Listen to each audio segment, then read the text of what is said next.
Whoops. Good morning. Good morning. Happy Thursday, everybody. You are tuned into the Ted Manila Information Show, or TMI for short, where we, of course, bring you way too much information. I am Manila Chan. That over there is Ted Rawl.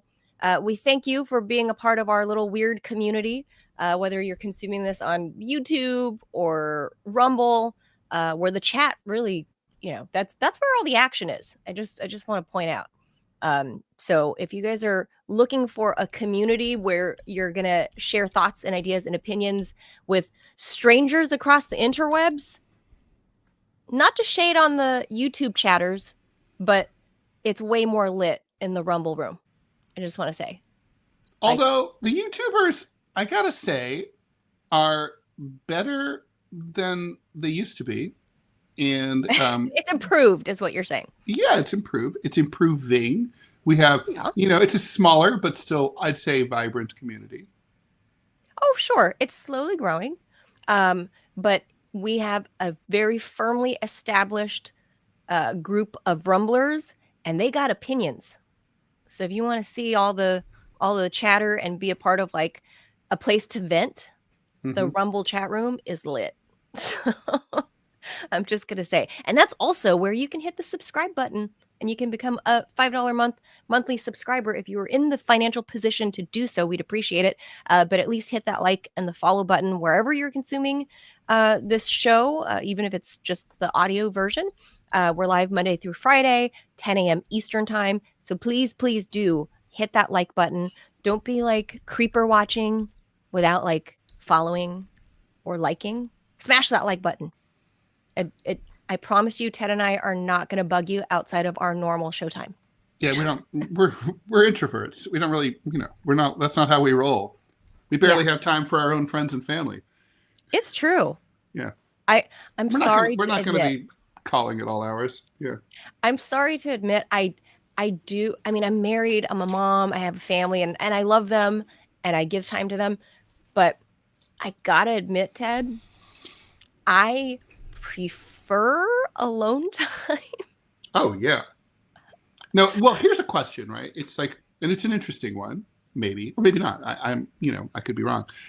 If you had to choose all alone all the time, in comfortable surroundings, I don't mean like, in like prison, like, I mean like, in a nice place. Kaczynski, who actually enjoyed his solitary confinement. Yeah, I kind of don't blame him. But let's just say you had like, I don't know, you're staying at like a 4-star hotel, but it's all alone except for like food deliveries. Or you're with people 24/7 the rest of your life. Both scenarios are choose forever. One or the other. Both scenarios are in perpetuity. In perpetuity, yeah. Damn. So that means I could never see my kid or my husband or no one. Yeah, that's right. All right. If I had to choose, the fact that you're even like, the fact that you're even on the fence about this, that you have to think about it, that'd be an introvert right there. Even if you come down on the side of, well, I do love my son and I do love my husband. I do love my kid. So I would go with family. But yeah. Like, but the fact that you have to even, I have to qualify it first, and then fact that you still haven't decided. Right? I guess I would have a constant flow of all the peoples. And you don't get to choose who the people are. Like, if they're random fucking people. Yeah, but as long many as of whom are annoying, kid, and others who are not annoying. It would be like having my kid there 24/7, like literally 24/7. You know, when they're really young. Well, I don't know if this is true for dads, Ted, but at least for moms, when a kid is like a toddler, like moms don't get bathroom privacy time. There was no bathroom privacy time for me, but okay. Yeah. So I guess I'll fall on the side. I was stinky and couldn't bathe and stuff like that. Oh yeah. Well, I'm talking about like being on the can, and you have your 18-month-old like wobbling to the door and banging on it. Yep. So you're like, oh my God, I have to bare ass open the bathroom door that the kid rolled out of his nap on the couch, and Yep. now I can't finish doing my business privately. I think I'd have to go for the solitary. Me. You would never see your kid again, Ted. I didn't say it would be. I didn't say it was an easy decision. Damn. See, because I would lose my mind if I were constantly around other people. So yeah, but you could lose your mind. Well, I might lose my mind being either by way. yourself too. I think either one is hell. We could modify that and say, like, okay, you can have like a white list of, say, 3 people who are allowed to come and go. And you can even modify that your list. Luxury hotel. Let's say you fall out. Let's say you get divorced, but you can have, your new boyfriend and replace him or whatever. But 3 people. You can have no more than 3 people in your life at a time. Oh, okay. Then I would do that. Yeah, I would do that too. I would do that. That wouldn't look very different from my life now. Yeah. So there you go. That's how we can promise that Ted and I are not going to bug you outside of showtime. We're really not. We promise. We're not going to send you emails being like, hey, here's what Ted and I are up to. Make sure you send money to our, I mean, of course, you're always welcome Although to. we'd be smarter if we did do that, because the people who do that make more money. Yeah. That is true. There are the YouTubers. This is episode number 115, and we're still not making any money. Yeah. Well, actually, this is still very young, Ted. Just 115. Just for the record, all of these people that you think, I'm talking to you, Ted, as well as the audience. Like Joe Rogan, all of these people like that. All these people that you think are overnight successes have been chipping away at it for 10 years. Like, Joe Rogan didn't become an overnight success. Well, not to mention he was already he was already famous anyway. Yeah, he was already famous. Yeah. Yeah, I guess from Fear Factor.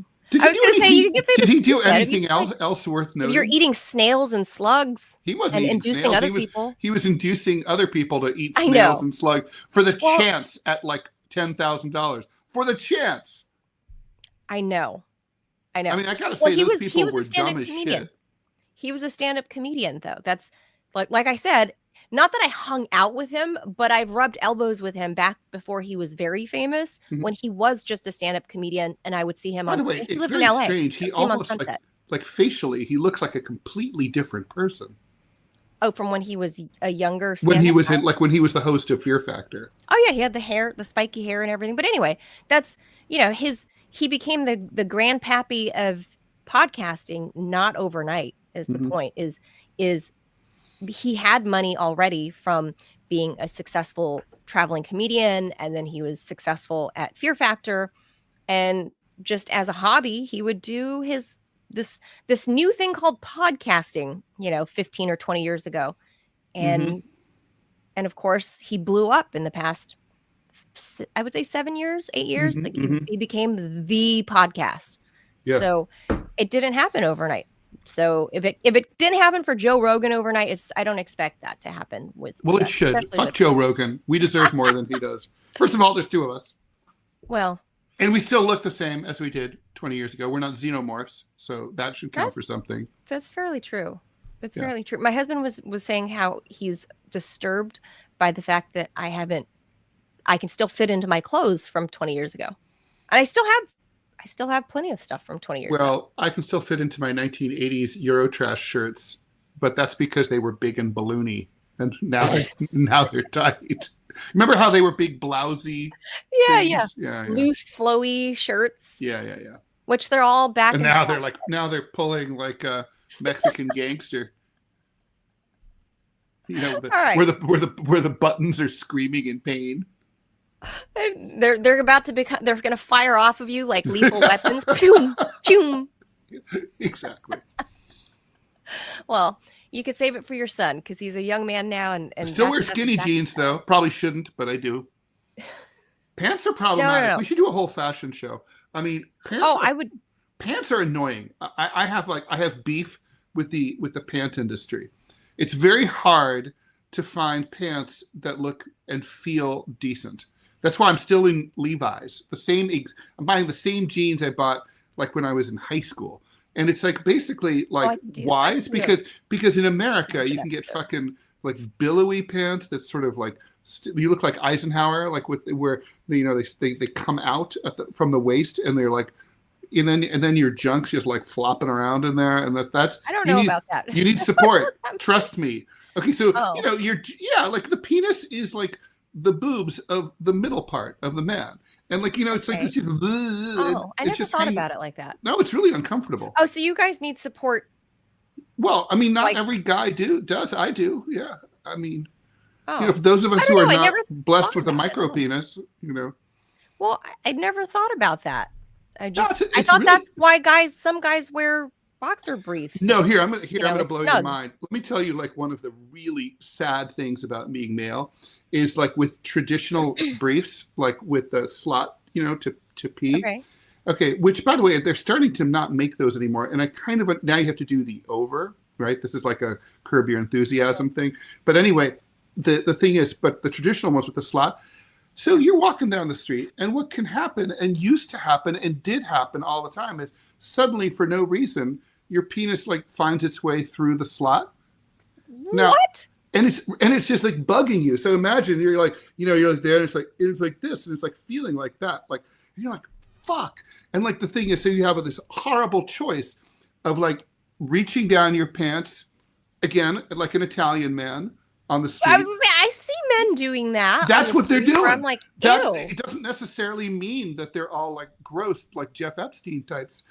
They might just be readjusting. Well, because it's like it's really uncomfortable, and you can't. I've never asked readjusting what and why, like what. No, I've always noticed like ladies, particularly who are bigger up on top, they'll do the thing where you see them pull the bra down, like it's kind of like, or like in The Office. I always thought that was hilarious. Like, you think I don't notice you like resting you're telling your boobs to rest on the table? Like, I see you. Like, like here, guys, take 5. I see you. And like, if it's a glass conference room table, it's a little much. I've never had either problem. So I don't know. But I've seen dudes definitely sometimes boobs jiggling seem like around. I wonder if they ever escape from the bra sometimes. Like if you're like, let's say you're like running down the stairs to catch the train or something. Could they like flop out or something? Yeah. I've seen friends. That would be very unfortunate. So that's the equivalent for guys, and it's a problem that no one talks about. For a woman. It's like these things, like your dick is like your bra is just uncomfortable. Period. Especially right. It looks like a heinous contraption. Yeah. Right. Like men invented it. You have this thing like pulling. I had to wear a bra in hazing. We had hazing. I'm old enough to have been hazed. And Seinfeld, the bro. The bro's ear. The man's ear. The man's ear, that's right. Although I invented the bro's ear, which is better than the man's ear. But bro didn't exist at the time. That's the true. term bro, as we know it, did not exist back when Seinfeld was on the air. So that's not their fault. I did an article many years ago called Moobs. Yeah, moobs. Mm-hmm. Well, usually moobs were in the back, right? Man boobs. No, these are man boobs. Well, there are man boobs, yeah. Mm-hmm. I've seen those, yeah, like at the pool or whatever, at the beach. That's like I dread that. That's like I go bald, no problem. I mean, you get old, whatever, your hair goes away. Look at Joe Rogan, he's fine. But like, just wear a hat. But like, man, no, like moobs would be like, whoa. I did it, but it was a I have a friend who had to, about 5 years ago, had a moob removal operation. Yeah, there's it's called gynecomastia. Gynecomastia. That sounds like a disease you get from a Senegalese prostitute. Well, it's not quite a disease. It's a hormonal dysfunction, I guess, in men. Gyno referring to obviously female. So the chimastia. So for men, you know how a lot of that's actually triggered, Ted. And this I'm all ears. I'm all ears. Look, ears here, right here. I'm all ears. As having actually reported on this and done like an actual scientific article, and of course it has my normal Manila snark in there because I'm the writer. You're allowed to snark. So I interviewed doctors about this, and I'm not barring the gynecomastia or chimastia. It's always not good when you're a non-trans dude. To anytime gyno is involved in your health profile, that's a problem. Right. I have a story. Barring that, finish yours. barring the actual medical diagnosis of gynecomastia, regular dudes, you can develop man boobs, moobs. A lot of it comes from beer drinking because of certain, because of the barley or whatever, however, I forget. I mean, I wrote this 15 years ago. I can't remember. But another thing that was interesting was soy-based products. Oh, really? Like too much, like soy sauce? No, not the sauce. I mean, sauce, no. But I mean, I'm talking about you're eating too many or drinking too many soy products. And this is before the whole fake meat industry. Because this is 15 years ago. That. But like soy milk, people that use soy milk in their coffee, or because soy milk was becoming a thing. There's a lot of soy. I'll ask my friend if he's a soy slut. Yeah. There's a lot of soy products that you don't even know that are mixed into, and these trigger foods. Mubulism. The soy actually, it's fine for women to drink it. It doesn't make our boobs bigger, unfortunately, but it does can anything? Trigger that. Is there anything that a woman could no. besides just becoming heavier? Is there anything a woman could genetics. Do? There are plenty of heavy women that still have relatively small breasts relative to the rest of their body. Now wait a minute. There's got to be something, because look at all like the 8-year-olds and 9-year-olds who now are starting. That's from bovine growth hormone, right? Yeah, that's a different. So therefore, if it stands to reason, early development is different than you saying, can anything make you bigger? Can you go from a B to a C because of something you eat? No, you sure? When I was pregnant, I was very impressed. Well, things improve. I went, wow. Yeah. I never knew I had those. They change color too sometimes. There's a lot of changes. A lot of weird changes. Is that weird line? Different, yeah. And for some people, it never goes away. Mine went away, and a lot of women are going to be angry at this, but 0 stretch marks. Stretch marks are not a given. It's hard to say exactly. Marks. And I was a house. Yeah. It was a house. Yeah, my ex-wife it was unbelievable, because she wasn't a big woman and at all. And then it was like, so it's so dramatic to see the change, like, whoa. Terrifying. And then I had boobs, and I was so like, weird, because other mammals aren't like that, right? Like other, I mean, like when a horse is pregnant, you're not like, holy shit, look at that pregnant mare, right? Like, you can barely tell. I'm sure the farmers can tell.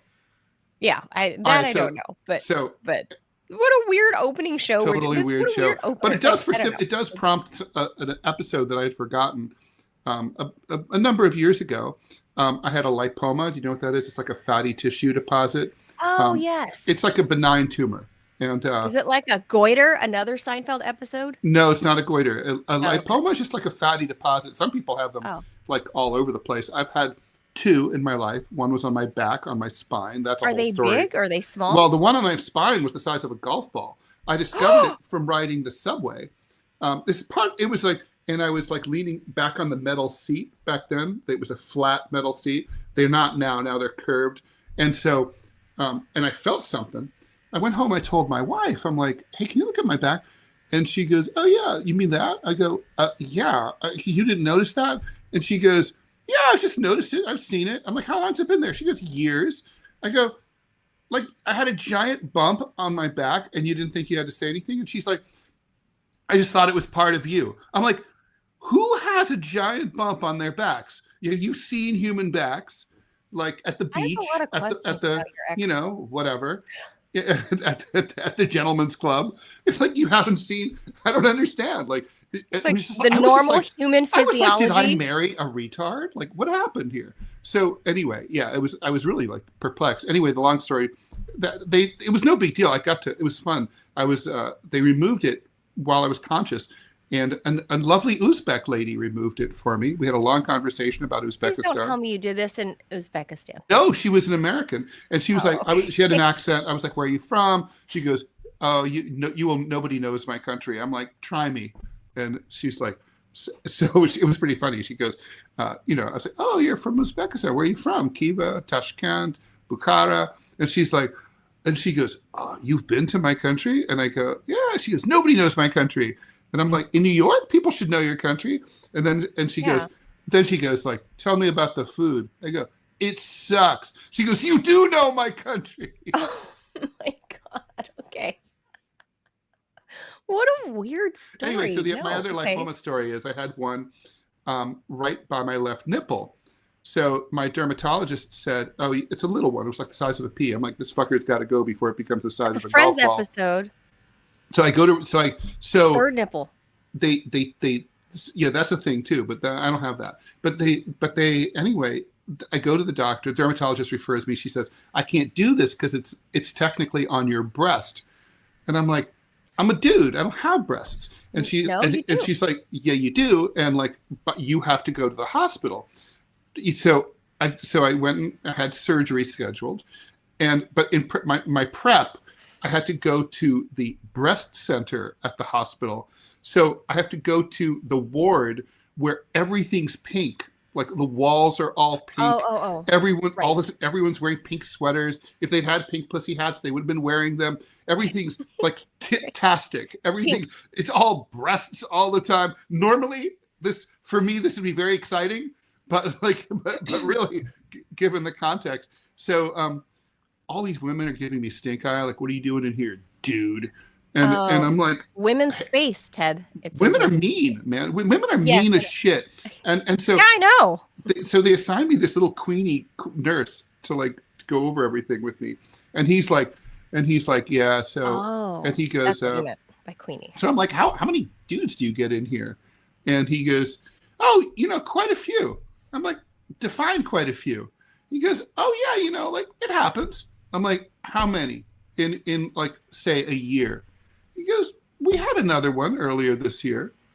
I'm like, "Always the lucky one. Always the lucky one." So you're like 2. Yeah. So basically, it hardly ever happens. But it was $12,000 for a procedure that, by all accounts, took about 20 seconds. They chop, they scoop it out with a little spoon, sew it back up, boom, done. All charged to your insurance company. Fucking ridiculous. But the breast tissue area is, men have breast tissue as well. Mm-hmm. The difference of our genders is that women's breast tissue are programmed, with, well, first of all, we have ducts.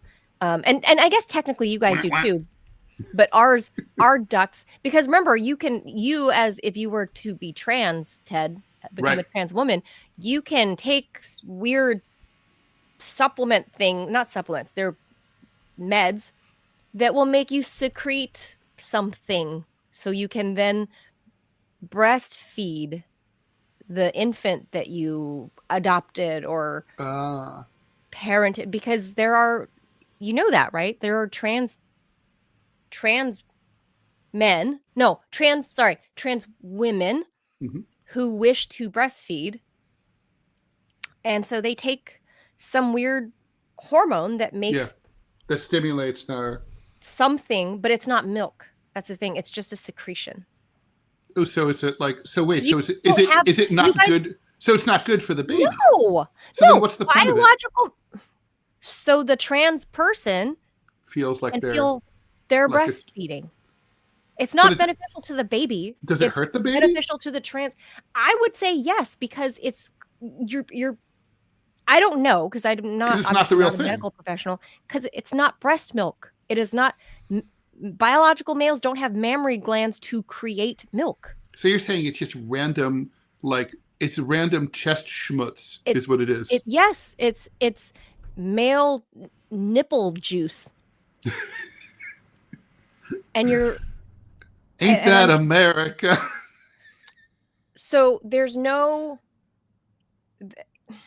I can't say for certain that there is biologically bad for a child. I think it's pretty dumb. Like when men try to it's one thing for like chest feed their partners like pumps, and then they bottle feed their kid. But when fathers try to like simulate the position of like they put the bottle up, as if they had boobs. I'm like, what is wrong with you? No, just don't. Like, you're not but a anyway, lady. Anyway, this conversation has gone way off the rails. Yeah, and way we off didn't the rails. intend for Mostly that.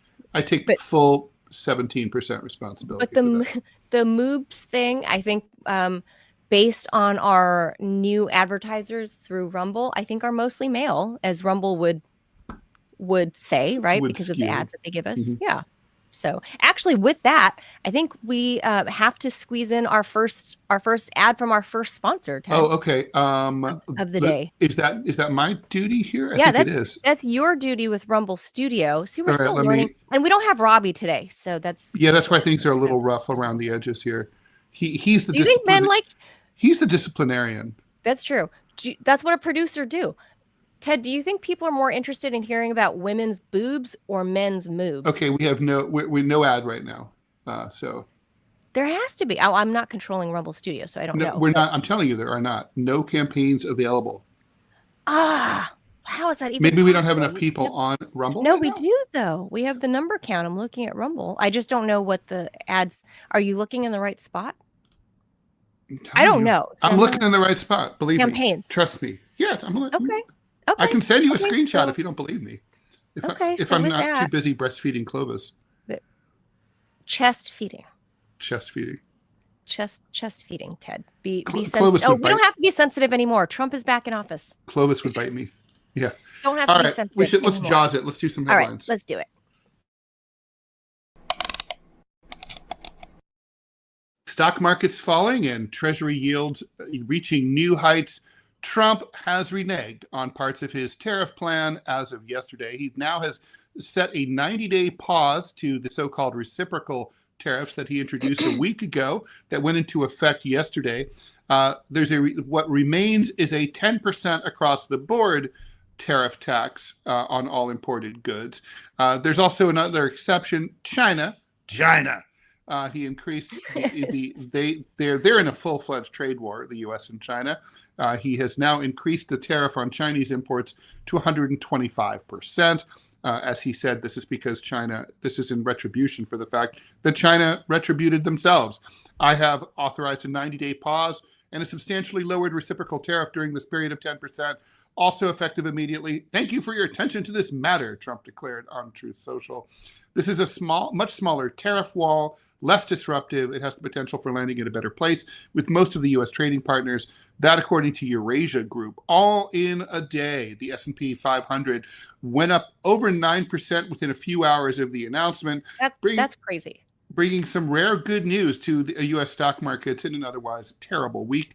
The Nikkei index is up 9%, recording its second best day ever. As for China, he said that the 125% goes into effect right away.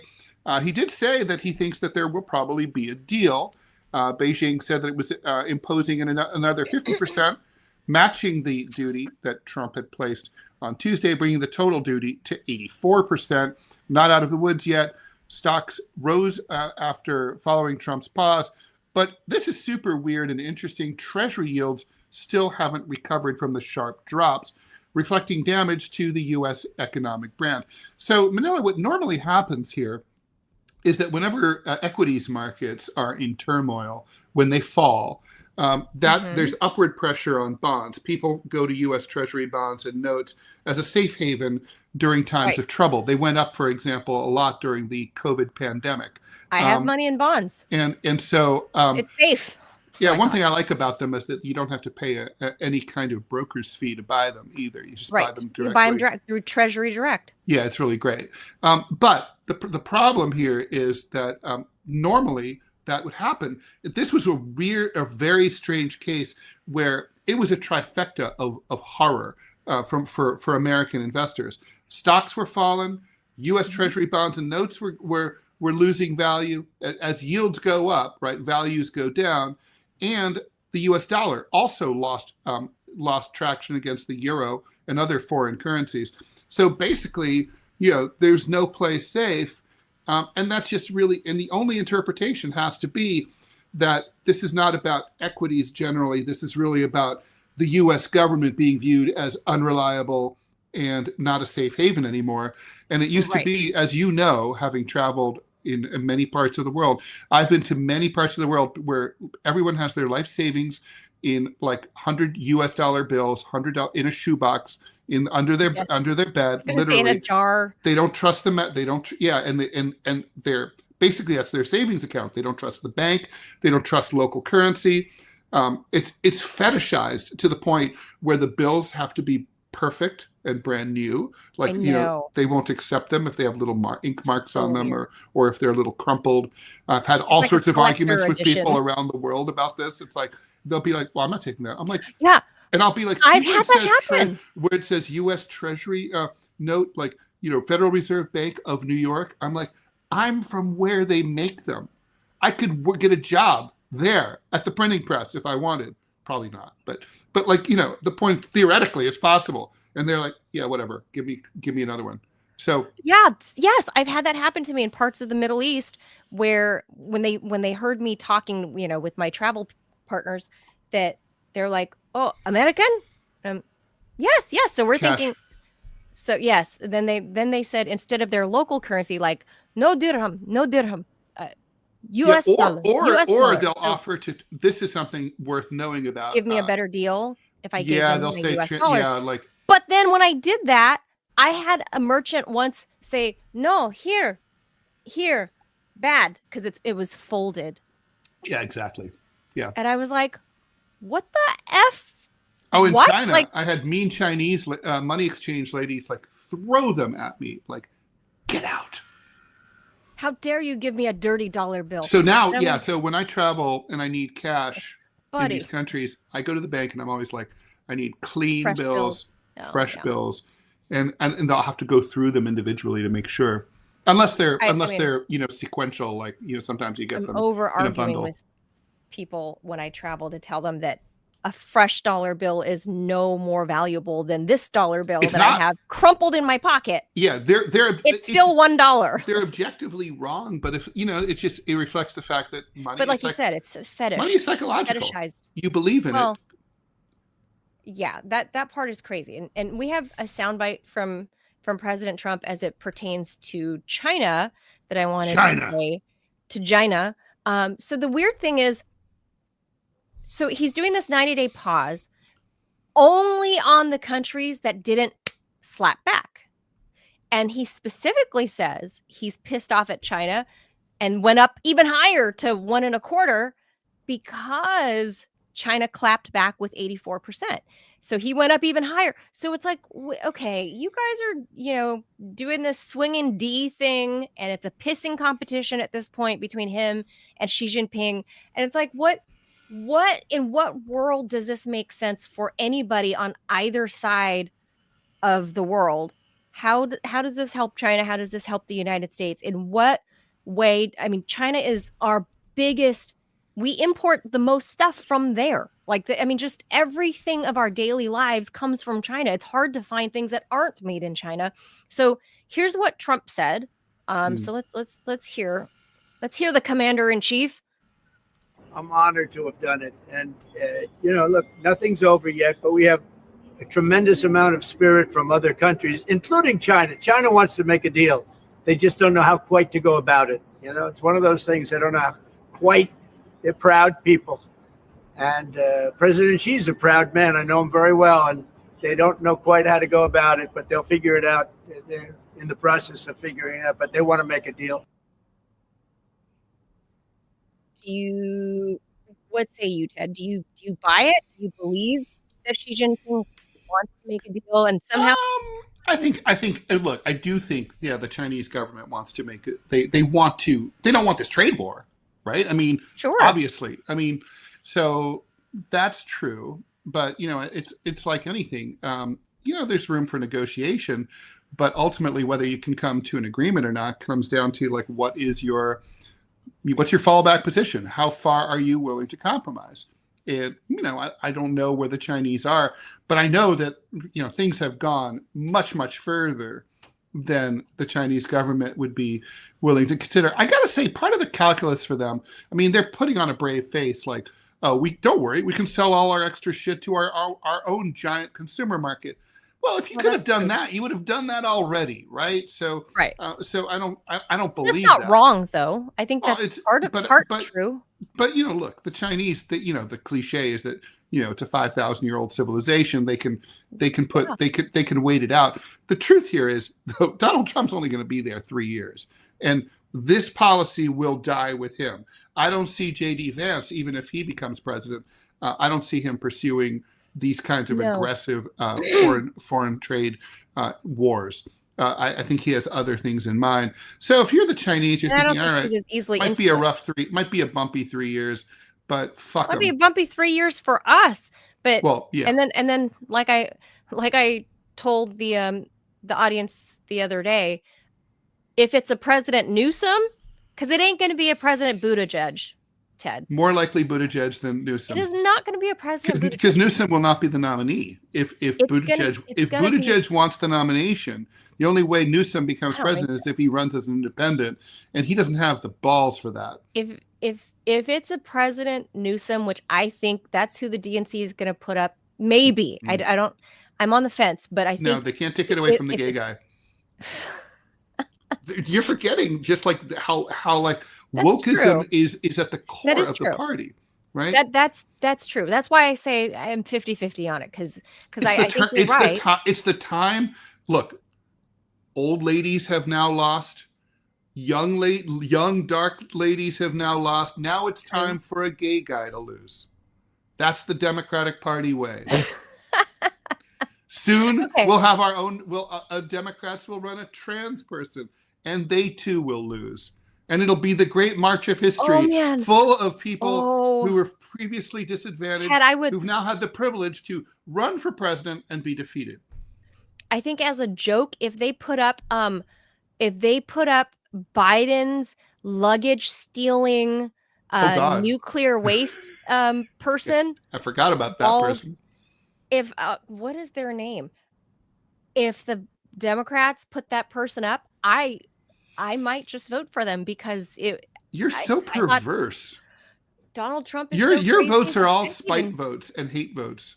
Yeah, that's all you've got. Absolutely. Oh, so if I go to the Newsom thing, if it were a President Newsom, I could promise everybody, and I'm not. Maybe it sounds like I'm in favor of President Newsom, but what I know, being a Californian, having had Newsom's name floating around the past 20 years, because he's been climbing the ranks, in California for forever, career climber. He is in tight with Xi Jinping, and I know Xi Jinping's going to be in power for a little bit longer. California is America's gateway to Asia. Absolutely, and he and Xi Jinping and Mrs. Newsom, what's her name? Jennifer Sybil Newsom or something like that is her name. Sybil. She's a filmmaker. Can't be Sybil. No, it's like Jennifer Sybil Newsom. Jennifer Sybil. Good memory. Sybil. Mm-hmm. Yeah, Jennifer Sybil Newsom, the First Lady of California. Apparently a documentary filmmaker. Yeah. I watched one of them. I really liked it. It was like a she power story back when being a woman actually meant being a woman. Wow, it's funny. She looks like, honestly, she's cute. One of those Fox News ladies. She's cute. She could totally be on Fox News. She's a cute lady. Not a girl. She's a lady. She's in her 50s. Cute lady. She's very pretty. Seems like she could be too good a person for Gavin. Whatever. But that's a different story. But anyway, when they took that trip to China, it wasn't just a Gavin Newsom state. Like, I'm the governor of California. It was that. It was, he took Jennifer with him, and they were there for several days, and they did the whole, state visit type thing where the Chinese literally rolled out the red carpet for him. He and Jennifer went to like the Great Wall. They did like a second honeymoon almost in China. Mm-hmm. And I think the Chinese kind of like, hey, this one's on me. Like it was one of those.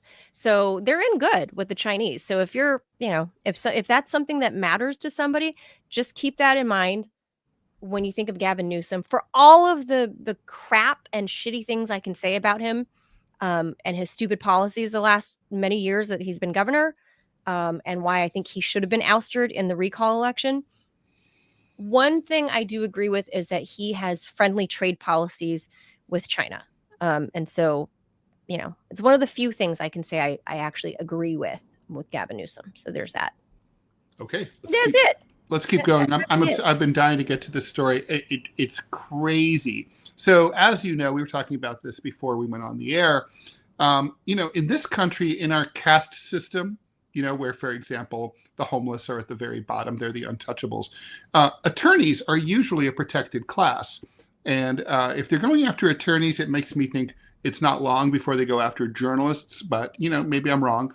When Amir Makled, he's a civil rights attorney who is representing a pro-Palestinian college student, he turned over his passport. He was coming back from vacation in the DR in the Dominican Republic.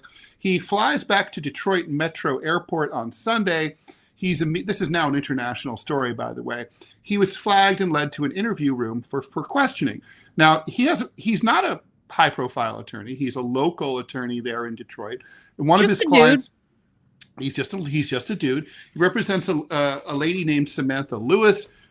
She was arrested in Michigan for being part of the encampment in favor of the people of Gaza at the University of Michigan, opposing the Israel's war there. She's a full U.S. citizen and is not at risk of deportation. Well, maybe not yet. There's no question in my mind that this was an attempt by Trump regime agents to intimidate Makled. That, according to Pat Eddington, senior fellow at Homeland Security at the Cato Institute, calling the situation an improper detention. Important to note that the Cato Institute is not a liberal organization. It's a libertarian organization. And in my view, if they tried this tactic in Detroit, they'll try it elsewhere if they think they can get away with it. Hilton Beckham, U.S. Customs and Border Protection Assistant Commissioner, confirmed that this attorney was held and questioned, but said that the accusations were blatantly false and sensationalized, calling his inspection a routine lawful process that occurs daily and can apply for any traveler. Claims that this was an attack on his professional or politically motivated are baseless. Our officers are following the law, not agendas. Well, let's hear what happened to him. It's not about me, the attorney said. It's about creating fear. It's about making attorneys think twice about defending someone the government doesn't like. Makled, who's a U.S. citizen born in Detroit, was coming back from a 5-day trip to the Dominican Republic with his 9-year-old twin daughters and his wife. Okay, so this is about as low-key and common of an event as you could possibly hope for. They took his photo at the border.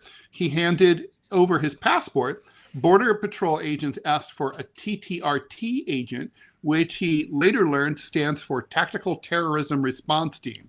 It's like, well, what terrorism? Anyway, they dragged him off to an interrogation room. 2 cops dressed in plainclothes said that they knew he was a well-known attorney and that he took on high-profile cases and did good work. He said that he wasn't famous at all and asked why they were holding him. The 2 BCE guys said they refused to provide their names or to say whether they were working for the TTRT. The two dudes then asked him to give them his phone and handed him a pamphlet outlining their alleged right to confiscate the device, which I think they do have that right. He said no, saying that he was a lawyer and had privileged client information on his phone. The agent then handed him a notepad and asked him to write down everything on the phone he thought was privileged. So we're going to a la carte this. That's a ridiculous request, he told them. I'm not spending the next several hours trying to figure out what's privileged and what's not.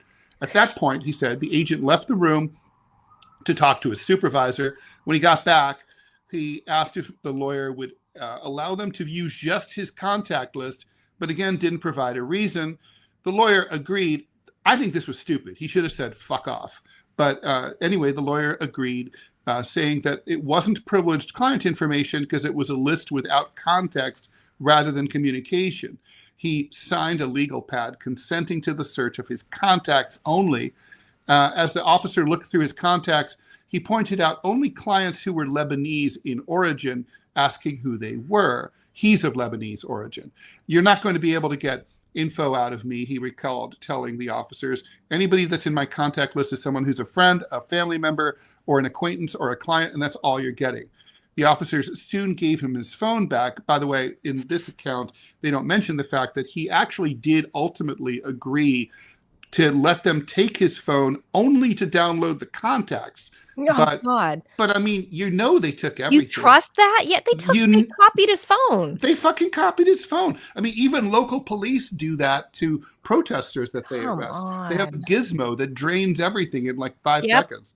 Anyway, they finally gave him his phone back and said they would write up a report, and he was free to leave. So you tell me, based on the way that he was talked to, that they said, "Oh, you're a famous attorney, you blah blah blah blah." That tell me it wasn't like he was targeted for this for the reason that he's representing this student protester. They're up the ass of the student protest movement. That's what this is all about. Right. It's all about the supposed anti-Semitism. He's also an Arab himself. True. He's the wrong color to come through the U.S. borders at this time. First, they came for the Arab citizen attorneys. or not. Next, they came for the white attorneys. Yeah, I mean, it is disturbing. This is just Trump is jumping the shark on this, and I don't even, can we attribute it directly to him? I know the buck stops with him, but I'm saying in terms of you mean like did he specifically sign off on like interdiction of this guy? I doubt it. I'm not of this guy, but I mean the way we as a state are handling everything related to student protests. Like, I know the buck stops with Trump, but who do you think I'm sure it was not his brainchild, because I really don't think Trump thinks of these things, because I've established before, I 100% believe Trump is transactional. I don't think he has deeper thoughts is the thing. So who do you think the brainchild of treating American citizens this way? Who do you think whose brainchild is it? Like, who in his cabinet? Like, who's the brain behind this? This sounds like a Steve Miller thing, doesn't it? Oh, that's true. Yeah, it does. But Stephen Miller, because he is very smart, and from LA, by the way, which is really weird. He's from Santa Monica. Stephen Miller, he is smart, like him or not. He's a smart guy, but I thought he was more constitutionalist and kind of like very he's already made a lot of statements that he gives no shits about that. Oh, okay, so that's out the window. So yeah, I guess so. I would believe you're right. This is probably a very Stephen Miller idea, and that he's like, let's just go crack down, because he's very, very, very Zionist. And so yeah, you're probably right. It's probably his idea to say, okay, we can only do so much to the students themselves. Right. But if we harass attorneys and kind of make this guy the poster boy of it, then other attorneys won't represent those kids or other people protesting. Already, they've had trouble. Will turn it down. They've had a lot of trouble. It's always hard to get representation, especially when you're going up against the U.S. government, because they've written the laws to make them impossible to sue. For attorneys are looking for people who can either pay out of pocket. I wish I was like easy that wins. rich, where it's like, hey, you don't need to win. I'll just pay you your rate. Right. And like, you do your worst and fuck them. But most people don't have that ability. Most people, they if they're lucky to get an attorney, it's like my LA Times case. All my attorneys were on a contingency. But the LA Times was a deep-pocketed defendant. So if I had prevailed, they would have walked away with 40%. And LAPD. Yeah. Well, the LAPD it's interesting, right? With my second attorney, he said, I'll only take your case if you promise not to sue the LAPD. He said the LAPD is unsuable. Not to mention, can't touch him. He let me know in so many ways, he didn't say it directly, that he was terrified of what would happen if he sued the LAPD. That I had another attorney tell me that he'll never work in that town again, as they say. I had another attorney tell me that he had a client who sued the LAPD, and he was convinced that the LAPD had him murdered. That basically the guy had disappeared and been thrown off a cliff north of town, into the ocean, and they were convinced. Oh. He was convinced that he'd been murdered by the police. Well, I mean that's how it works. It's like an old shakedown mob style, like that. The U.S. government is not. I mean, if you take a libertarian stance on this, that's really what the U.S. government is. It's a big fucking mafia, and there are shakedowns in the way of taxes, and there are intimidation tactics just like this. All that Trump is doing is he's doing it more brazenly than we've seen in the past, like with the law firms shaking them down for hundreds of millions of dollars of pro bono work for him and his buddies. It's literally mafia shit. But this is yeah.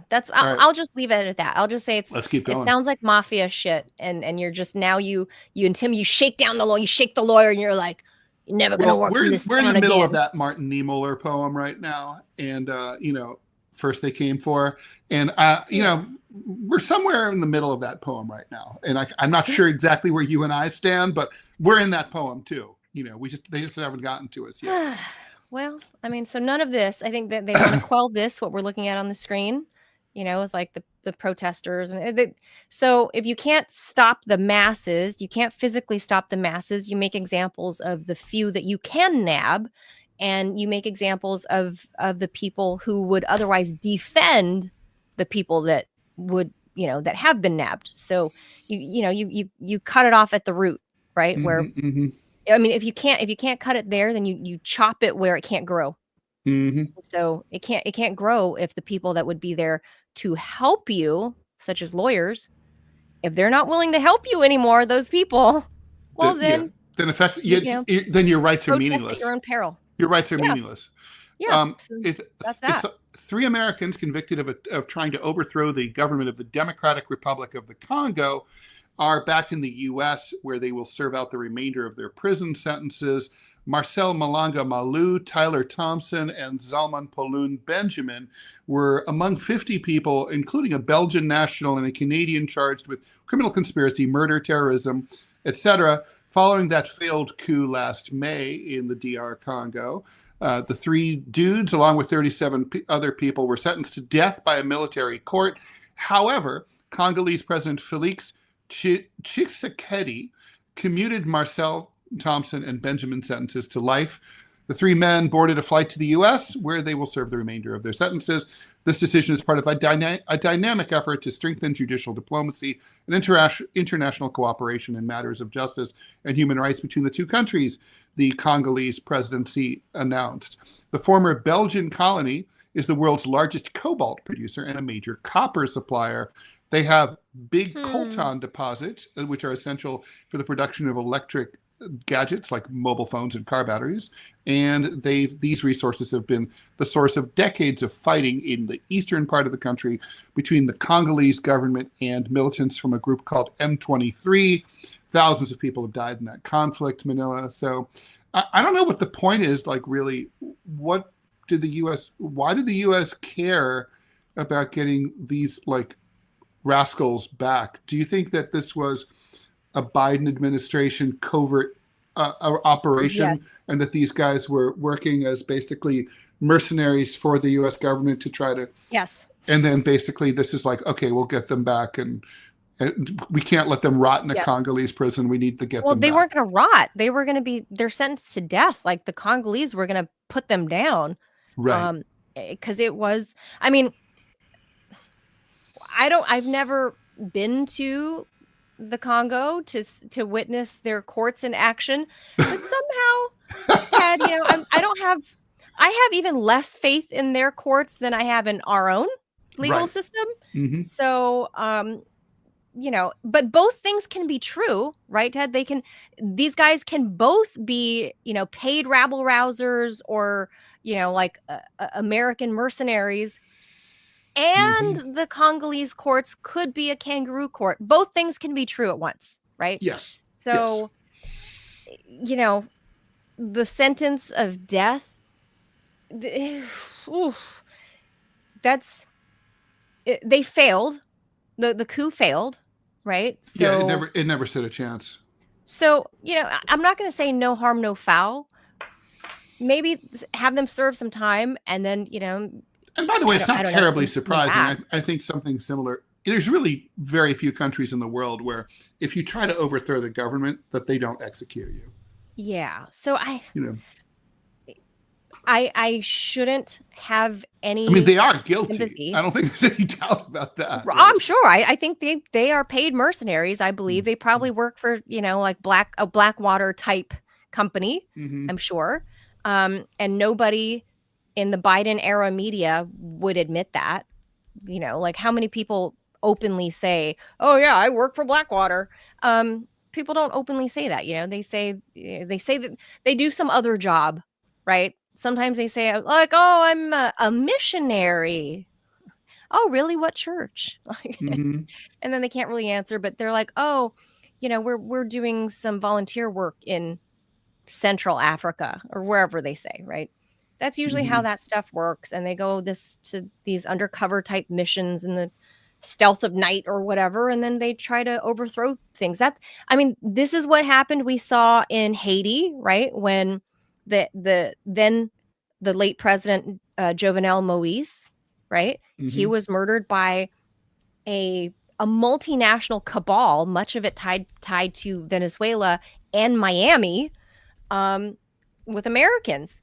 Same type of thing. They specifically heard American accents, the witnesses that were in the neighborhood. Same type of thing here. So it's not a far-fetched thing to say that both things could be true. These boys are guilty, as well as the Congolese courts not being the most on the up and up. So I guess I'm happy for their families, I guess, because the boys are coming. These 3 boys are coming home. I'm calling them boys because, Ted, look at them. They look like they're 12. They're young. They're young. They're super young. They're in their 20s, very clearly. So I guess I'm happy for their families. There's a lot of shit happening in the Congo, as there are across many former colonial states in Africa, right? So it's not like DR Congo is the only one. Across the Sahel we've seen, right? Mm-hmm. All across, like all the old French colonies, the French have been booted out. I'm sure the Belgians have been booted out. So there's just a lot of upheaval right now across Africa. And if you are one of these military contractor type mercenary guys, if you're listening right now, maybe think twice about accepting that gig. That's all I'm going to say. Yeah. Go. Also, go maybe just take a map. Take a look at the map of the country that you're trying to overthrow, and if it's the size of the U.S. east of the Mississippi River, think again. Maybe not. You and 50 dudes are not going to be able to do this. Yeah, if it's maybe like the size of Delaware, because there are countries that small in Africa, yep. you might have a shot. Yeah, you know, like anything bigger than Guinea. Don't get Guinea. We draw the line at Guinea. Guinea is the maximum size. If you must be taller than Guinea to ride this coup ride. That's exactly it. No coups for any state bigger than Guinea. Just saying. That's fair. I think so. Oh, if you want to hear it, here's this lady that used to be on Fox is now the State Department spokesperson, which I have to say I'm more pleased about, Ted, than the previous State Department spokesperson under Biden. Stephen, Miller, what's his face? He had a really punchy face. Of course, as you know, as I like to remind people, though, watching all around the world, the department has no higher priority than the safety and security of U.S. citizens overseas. And we are aware, the United States government is, of the government of the Democratic Republic of the Congo transferring into U.S. custody the U.S. citizens who were detained in connection with the events of May 19th, 2024, and who previously faced the death penalty before their sentences were commuted to life imprisonment. Now, of course, we refer you to the U.S. Department of Justice in this regard for further information. And they are, of course, they have been transferred. They're in our custody. And we also strongly condemn the armed attacks of May 19th and support the DRC authorities in holding those responsible appropriately accountable. At the same time, we seek consistent, compassionate, humane treatment and a fair legal process on behalf of those U.S. citizens. Okay. So with that, what was the purpose, Ted, do you think it was a Biden era idiot idea? It was a Biden era, that's for sure. It was this guy Malanga, who was a Congolese exile based in the United States, who was behind this whole thing. He was killed in the coup attempt, so we don't get to question him.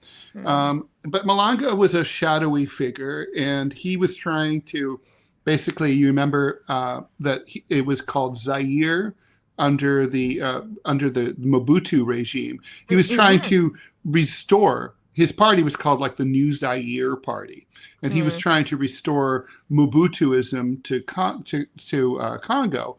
It's hard to say if there was any popular support or if the Congolese even knew who the fuck Malanga was, but it's a very paranoid regime they have over there. So they're making regimes are. They're making the most of it. It's very suspicious that they were able to he was able to assemble these dudes in the US and in the UK, and they traveled to Congo. I gotta think that the CIA at least knew what they were up to and let it happen at bare minimum. So that's bare. The CIA I don't see how it's knows. possible that they didn't know. Oh, I'm sure that part for sure. I believe the CIA always knows if coups are cooking. Yeah. Well, not to mention, when these kind of people, there's a lot of chatter. They're not very professional. Heavily armed guys are traveling with weapons internationally to heavily armed white kids. Africa, yeah. Heavily armed white kids are traveling from like Michigan, place, right? Traveling from Ohio to the Democratic Republic of Congo on a one-way ticket. Yep. So when they decide that they're going to roll like Colonel Kurtz style, it's like, they know. So at bare minimum, they were kind of like sitting on their hands.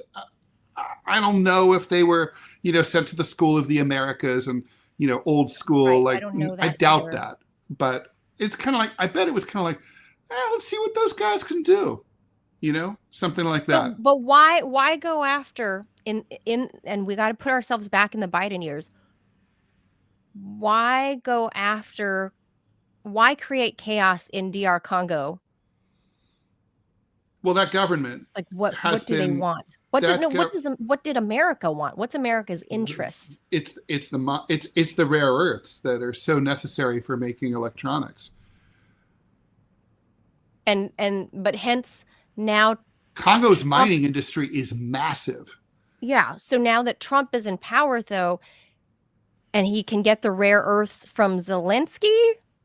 Well, he's still you can never get enough sources, right? Because you always want to have as many sources as possible in case there's a problem with one, right? So like, you can't be Zelensky's like, I changed my mind. I want them all. Yeah. So I think this was probably about an opportunity to sort of have a little prisoner exchange, little quid pro quo, reaching out to the Congolese and see like what they can do there.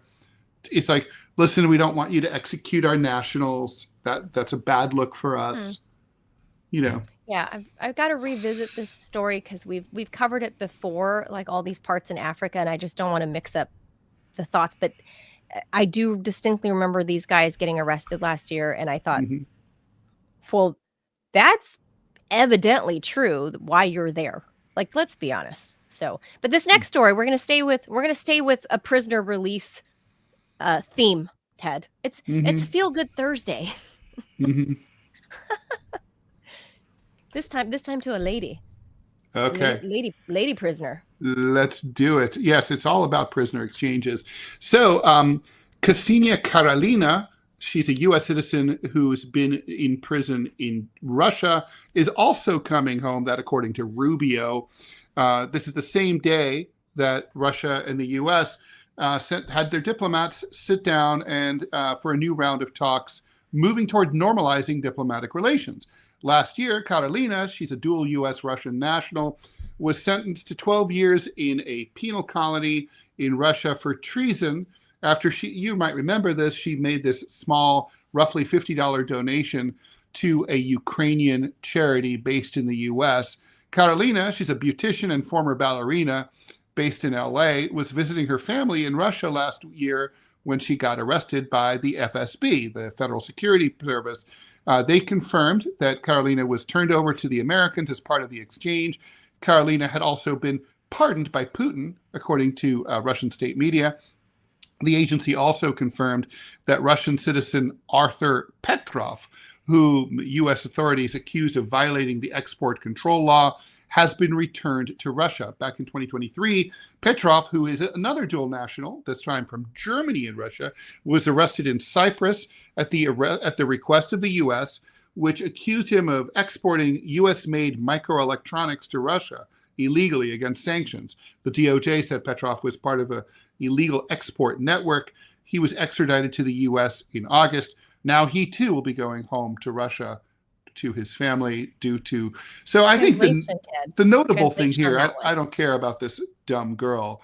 And by the way, she was 50. That's a petty. Yeah, that's so petty. I mean, look, she was obviously over sentenced here, but at the same time, it is, it's a time of war, and you can't really have your nationals contributing money, even no matter, albeit really minute. They should have sent her 30 days or something to give her something to think about. But anyway, the point, this is the Russian way. Thing. Sentences are damn long in Russia. I mean, they're damn long here too. And anyway, this was obviously, they were never going to keep her that long. They knew they were to keep her as a bargaining chip. And you go back to LA, idiot. And go do your hair and makeup in LA. To me, the news story here is not about these two people. The news story here is that the U.S. and Russia are sitting down and having actual negotiations where they are talking about meaningful things. This is a show of good faith. It's a gesture ahead of the Istanbul talks. Gesture of goodwill by both countries, and it's interesting because it comes at a time when Trump has expressed some frustration with Putin because he's like, "Look, I went out on a limb for you and took some heat for the way I dressed down Zelensky." And then you didn't immediately say, okay, all right, let's just solve this war thing right away. I think sort of failing to understand that Putin has considerations that go beyond just ending the war. He also has to make sure that, Ukraine will never join NATO and so on. So, it's not that Putin's trying to diss Trump, but Trump kind of viewed as a diss. These talks show that it's, at least right now, it seems possible the U.S. and Russia will be able to work something out anyway. Yeah, no, it's a positive sign for sure. And I just want to point out, I want to do a translation. This is Arthur Petrov that we're looking at here, the German Russian guy. So he was arrested at the behest of the United States. And Ted, the United States likes to overcomplicate the actual alleged crime. So when Joe Biden introduced, from 2022 all the way to, like laying everybody, basically making it impossible to work for anybody, to do any business with any Russians, when you and I were subsequently laid off of our jobs in September of 24. Petrov, the U.S. says, right, he's accused of exporting sensitive U.S.-made microelectronics to Russia. Translation, Ted, is he probably had, I don't know, he bought iPhones or something to give to his family, or he, bought a GoPro, and gave his gifts. It doesn't necessarily, they want to paint him as some evil arms exporter guy, right? Like he's Victor Boot or something. This is some dude that probably gave some electronics to friends and family. I don't know the details, but that's my guess, the translation of this diplomatic language that the U.S. likes to say when, Cyprus, you got to arrest this guy. He's German and Russian, and he gave sensitive electronics to the Russians. Okay, so he's ethnically Russian. The translation is he probably gave some electronics to friends and family when he went to visit. Or you think that's all it is? Cyprus. Yeah. Ted, I have had charges against me from certain Middle Eastern countries that basically say, that I was trying to do a soft coup on the country because I was a journalist saying certain things about human rights violations. And so I was slandering the image of this country, and therefore I'm, I'm tantamount to a coup leader. And then when I couldn't get done in for those charges, then it became something totally different, such as, well, then you're an embezzler? Because, you're, as an American citizen at the time, there were some protections around the world. So when they're like, okay, we can't do her in for that embezzlement, then dun dun dun. Right. There's credit cards that, and then I was like, well, can you show me any videos or proof that I took out the credit cards in the first place? Show me documents with signatures. Show me where I spent money on those credit cards if I indeed took out credit cards. And right. And they're like, no, it's in the system. You took out credit cards. But that's what I said, when I said earlier about the DR Congo, about their judicial system. A lot of countries around the world, that's all it takes is, well, it's in the system as such. Well, can you show me evidence against me if you're making this claim? Can you show me what evidence you have? And they're like, no. And you're like, okay. Is it possible I didn't commit those crimes? No, it is not possible. It's in the system. It says you committed these crimes. You're like, that's how it works. Okay. Well, that's how things are done elsewhere in the world. So as imperfect as our judicial system is, it's the best I've experienced so far. That ain't saying much, but it's the best I've experienced. So this Arthur Petrov guy, I can almost promise it was like he bought electronics and gave to friends and family. And that's so depressing that it's that's enough. That it's so dumb. Yeah, and then the actual press releases or against you will say something like it's blown up into this major thing because the state doesn't want to appear like they're a bunch of assholes that are just trying to do you in. Right, which of course is what that is the case. Of course, it's really all it is. So there's the reality, and then there's the PR evidence against you. So there's that. Ted, can you check our campaign? Yeah, we're good for it. We're good to do an ad. We're good for a campaign. Okay, so I'm going to read this last one, and then we'll do our word from our sponsor now that it's available. So on this one, I just want to put this out there, YouTube algorithm. I know you're listening to me, YouTube algorithm. This is an official trailer, and trailers are fair use. This is an official trailer from Warner Brothers Studios of the it's now old, Great Gatsby movie starring Leonardo DiCaprio, who obviously has become a meme with him doing the toast, right? And so why are we talking about Great Gatsby today, Ted? F. Scott Fitzgerald's The Great Gatsby marks its 100th anniversary today as a cornerstone of classic American literature. Initially a commercial disappointment, selling fewer than 25,000 copies during his lifetime, if you can imagine, it gained traction during World War II through military distribution. Since then, it has sold over 30 million copies worldwide and remains a staple in high school curricula. Set in 1922 Long Island and New York City, the novel explores the illusion of the American dream through Jay Gatsby's doomed pursuit of wealth and love, inspired by Fitzgerald's own youthful romance with socialite Ginevra King. What a name. Ginevra King, and his time on Long Island's North Shore during the Jazz Age. Its themes of aspiration, class divides, and moral decay remain relevant to readers today. Now that it's in the public domain, Ted, we've talked about this, when copyrights come to an end, and they do, now it's in the public domain. It's obviously inspired at least 4 feature films, several TV episodes, an opera, 2 musicals, a ton of stuff, ton more stuff.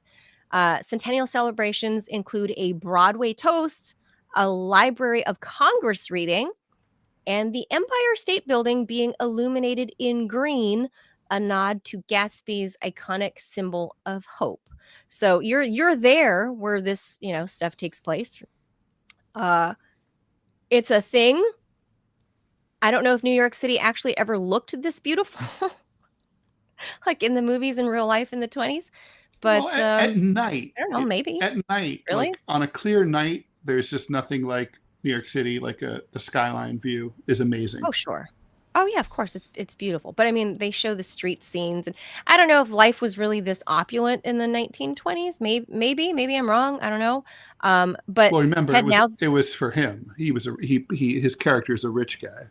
I know. So, but even if you were super wealthy like this character, I don't know that things were ever this opulent. But here's the thing. Now that it's out of copyright, like, do you think that makes a difference, or the fact that it's simply a classic and people will just seek to emulate it? I mean, is there anything else can this become anything more than just? Well, first of all, I should read this ad and then I'll answer your question.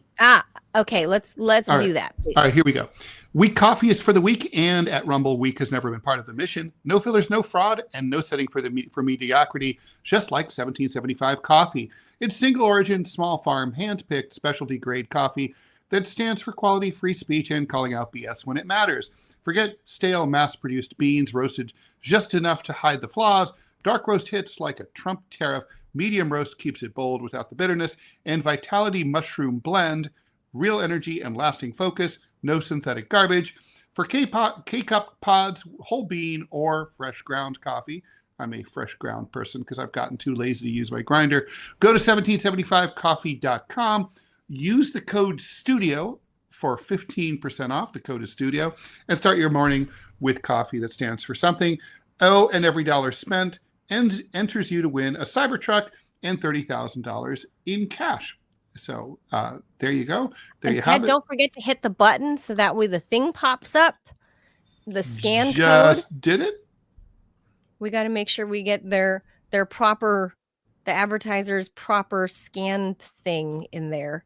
And I appreciate getting that 1775 boost from, I guess, Russell Brand. I don't know if they're still backing Russell Brand amid the.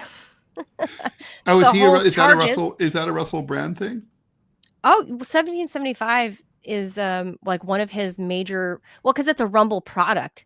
I don't know how that works with big tech and making coffee, but I guess they live off of coffee, presumably.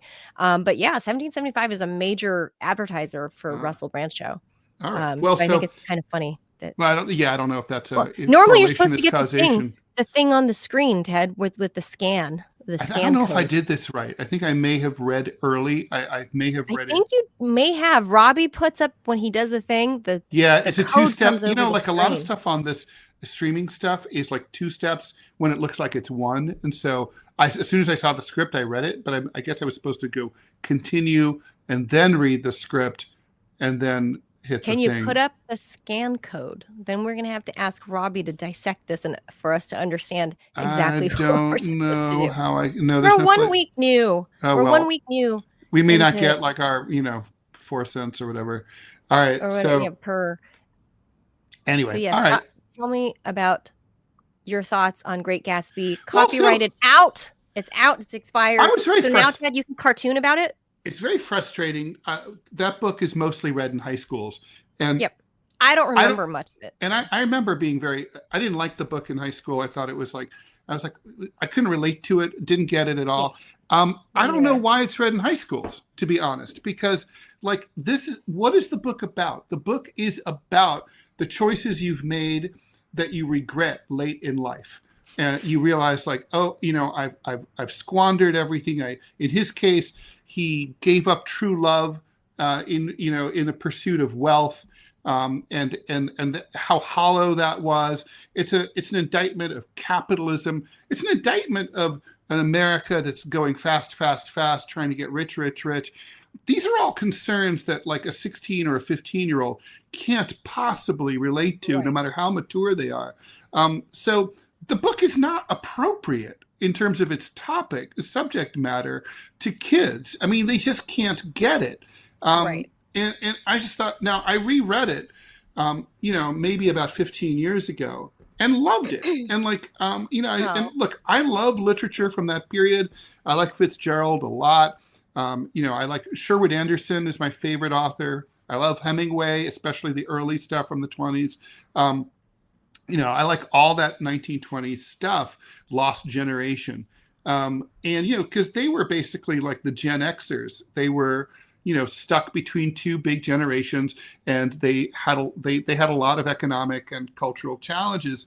The authors who were writing during this period, Fitzgerald included, which is why his book didn't sell well. It's like Sherwood Anderson. His best known book, Winesburg, Ohio, sold like shit.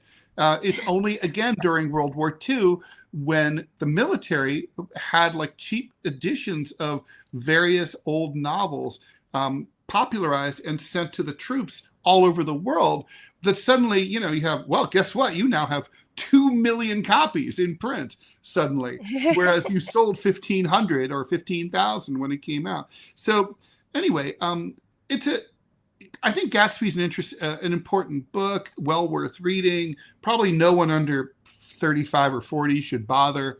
I would appreciate it. Yeah. Yeah, but it's like, I'm not quite sure that, even mature people can really much relate to the flappers and all that. Yeah. The movie, it doesn't help that this is one of Leo's worst films. The movie really blows. It does. Sadly, tragically. But cry him no rivers. 1920s is not the era that I like. I'm a big mid-century modern fan. I especially don't like the thin eyebrows of that era. So that's all that's all I could think about. I remember because we all had to read this. I don't like the thin waif thing too. I will say that I liked the get with the waif thing.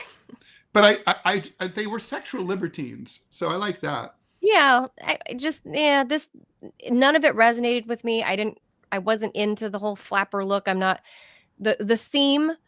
I got the theme, but none of it resonated with me as a 17-year-old, a high school senior reading it. It didn't mean anything to me other than my takeaway was, so he dies old and alone by himself, lost the love of his life. Because he was a dick. So what you're teaching me at 17 is just chase love and fuck all. Basically. Yeah. So fuck my own future. Let me just be an idiot and chase my fluttering heart because of this boy. No. Now I do feel a little sorry for Fitzgerald. Fitzgerald was already past his prime as a writer at that point. And, in terms of marketability, it doesn't mean in terms of talent. So for him, he decided he was going to change it up. This was a departure for him. And he was like, I'm going to write a magnus opus that's going to put me back on the map. It didn't work. He sold the book basically to, nowadays, if you sold 15,000 or 20,000 copies of any book, you might end up on the New York Times bestsellers list. But back then, that just wasn't very impressive. Right. Because people actually read back then. Yeah. They didn't have iPads and streaming, Ted, obviously. So it never resonated with me. It's not my type of thing. And I remember being almost annoyed that I was forced to read it because I was like, you and I had the same impression. We had the same. It's because I'm very practical.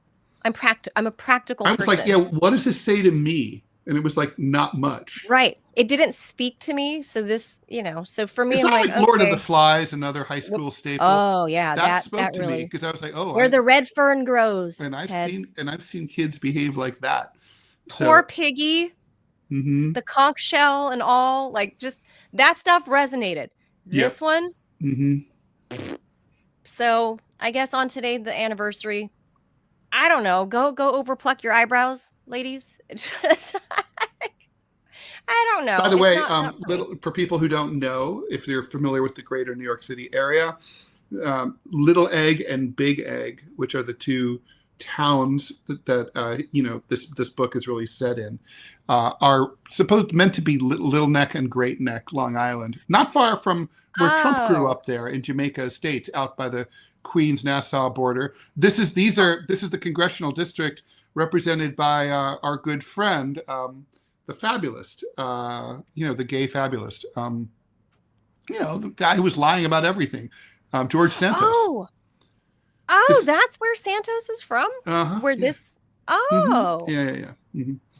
It's sort of it's this weird district that's partly in New York City, in Queens, and partly in Long Island, in Nassau County. We should, now that you remind me of George Santos, we should try to get George Santos. Let's bring him on. Let's try to get George Santos. That would be a very I did try to get Anthony Weiner. Here's the 1920s. Yeah, that's my favorite part of the 1920s. That's what the 1920s looked like. The Soviet period is my favorite part. Great Gatsby. Yeah, none of that made any. Yeah, didn't resonate. The hair, the look, none of the Great Gatsby, none of it resonated with me. And I felt like you were telling me as a young kid that I should literally not think about my future and follow my fluttering heart for true love, whatever you think true love is when you're 18. And which, by the way, I literally ran away from a proposal when I was 18. I physically bolted out of the room and ran down the street away from my then boyfriend. And what is your then boyfriend up to now? I don't know. His name is Jeff Bezos. No, yeah, exactly. No. Last I heard, I don't know. He's married to a school teacher, has a couple of kids back in our hometown. I hope he's doing well, but because I'm not exactly the Leonardo DiCaprio character either, but I'm not one of these women that, is like, I'm waiting for a man to rescue me, which is also a theme of everything in Disney, which is also a theme of all kinds of American literature for young women. And in this case, this is kind of a gender neutral read, but it's telling people to pursue your heart, but your heart just can fuck with you, man. Use your head. I'm not that way. And that's why I wasn't programmed that way. And so obviously my high school boyfriend did not know who I was, or else he wouldn't have tried to sucker me into an engagement. It's just like it's young love. He was 19, I was 18. Yeah, you guys are both stupid. No, that's how it is. Yeah, no, I wasn't stupid. I didn't even allow him the chance to actually propose. I ran away literally the moment that he got on his knee, and I probably scarred him for life. And I shouldn't laugh. And that's probably, maybe, I don't know, maybe I'm thinking too highly of myself, but maybe he's over it. It's fine. But I know in that moment, I didn't know. I was 18. I didn't know how to react but to run away, because I'm not going the way of the moral of the Great Gatsby. The moral of the story is love. That should be your number one priority in life. Love me. Please love me. Marry me. Make me a wife. Make me an honest woman. No, that is not Manila. No way, homie. I'm out of here. Pew! I literally ran out the door, and his mom was like, "What was with her?" And I was like, down the block. I was not. Seriously, he ran after me. He was shouting after me, and I was like way down the end of the block. Nope. Needless to say, never looked back. And then I didn't get married till I was almost 40. And I think that was one of the moments for me too, that, I prioritized not love. I prioritized my own pursuits, my own passions, and my own career over love.